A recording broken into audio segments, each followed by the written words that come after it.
Merci Monsieur le Président.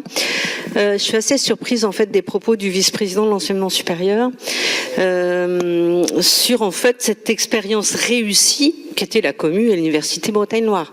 S'il y avait bien un dossier où il y avait une coopération exceptionnelle entre la Bretagne et puis l'Université nantaise et puis les sites annexes, c'était bien celle-là.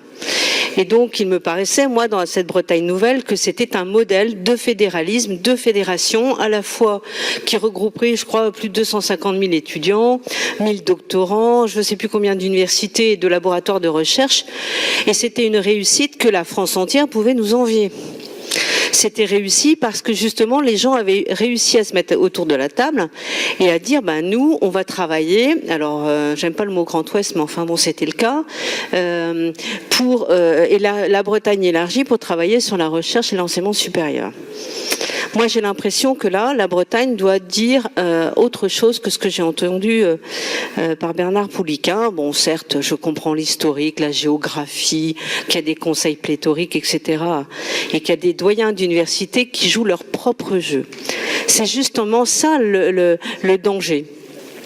Quand on regarde l'ensemble des campus universitaires sur le territoire de la Bretagne, pas seulement ceux du Finistère, on a tout intérêt pour avoir un service de proximité d'enseignement supérieur de qualité à garder justement cette coopération, cette mutualisation qui était en tout cas pour moi une réussite.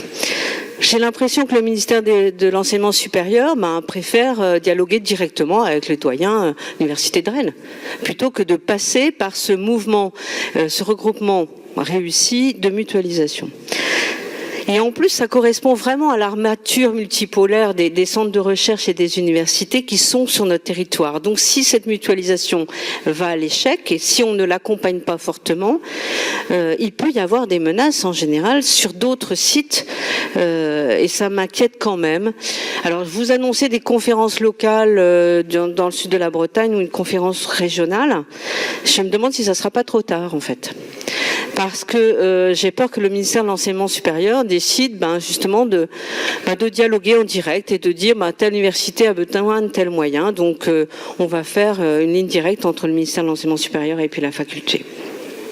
Donc voilà, j'ai des doutes sur la position. Je pense que la Bretagne doit, à l'instar de beaucoup de collectivités locales qui ont des campus de proximité sur leur territoire, défendre la commune et défendre l'université de Bretagne-Noire. Un élément sur la vocation maritime de l'enseignement supérieur à Brest, c'est une réussite, on est d'accord, avec ce site dédié à la mer.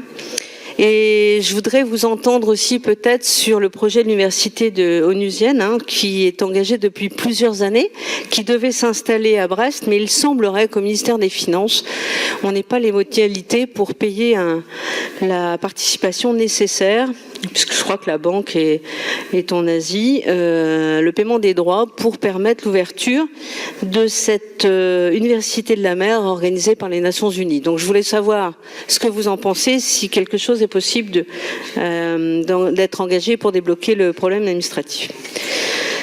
Un dernier mot sur les campus de proximité, sur les nouveaux pactes d'engagement avec l'État, sur les pactes financiers, de dire qu'on a besoin quand même de continuer de l'investissement entre l'État, la région et les collectivités locales dans les universités, dans les IUT. Le taux d'équipement ou de rénovation des investissements, et notamment vis-à-vis de la transition énergétique et des économies d'énergie, n'est pas abouti et il faut continuer. Et je ne vois pas vraiment si, dans ces nouvelles négociations financières avec l'État, la région Bretagne continuera à abonder dans les investissements. Pour terminer sur un sourire, donc je vais saluer le lancement en 2018 du prix Bretagne Chercheur, parce que je pense que c'est une initiative très intéressante qui existe dans plusieurs régions et donc je la salue parce que ça permet de dire aux jeunes qui font ces études-là, de leur dire que continuez à chercher, en tout cas la région Bretagne vous soutient. Je vous remercie. Merci madame.